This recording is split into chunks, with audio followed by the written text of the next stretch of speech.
Price Lord. നല്ലൊരു നാളെ under കൊടുത്തക്കായി നാം സ്തോത്രം ചെയ്യുவோம். இந்த கால நேரத்தில் ஆவியானவர் நம்மோடு பேசுகிற வேத பகுதி எஸ்ஐயா தீர்க்கதரிசியின் புஸ்தகம் 1 அதிகாரம் 27 வசனம். The book of Isaiah chapter 1 verse 27. சீயோன் நியாயத்தினாலும் அதிலே திரும்புகிறவர்கள் நீதியினாலும் மீட்கப்படுவார்கள். ஆமென்.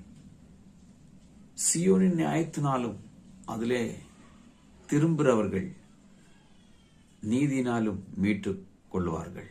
அப்படியானால் நம் சியோனே தேவன் நியாயத்தினாலே ஆமென் மீட்டுக் கொள்வார். அதில் திரும்புகிறவர்களையும் அவர் மீட்டுக் கொள்வார்.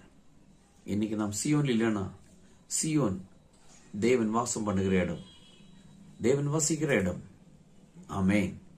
அந்த இடத்தில் அந்த தேவனோடு கூட வசிக்கும்படியாய் நாம் ஆயத்தமாய் இருக்கிறோமா? அந்த தேவனோடு கூட நாம் இருக்கிறோமா? கொஞ்சம் யோசிச்சு பார்ப்போம். இல்லவிட்டால் அதில் உள் பிரவேசிக்கும்படிக்கு நாம் ஆயத்தமாவோம். அப்பொழுது நம்முடைய காரியங்கள் வாய்க்க செய்யும். நல்ல ஆண்டவரே, நன்றி செலுத்துகிறோம். இந்த கால நேரத்தில் என்ன கேட்கிற ஓரோ பிள்ளைகளையும் இந்த வசனத்தின்படி மீட்டுக் கொள்ளும்படியே கருத்தில் ஒப்புக் கொடுக்கிறோம். இயேசுவின் நாமத்தில் பிதாவே, ஆமென்.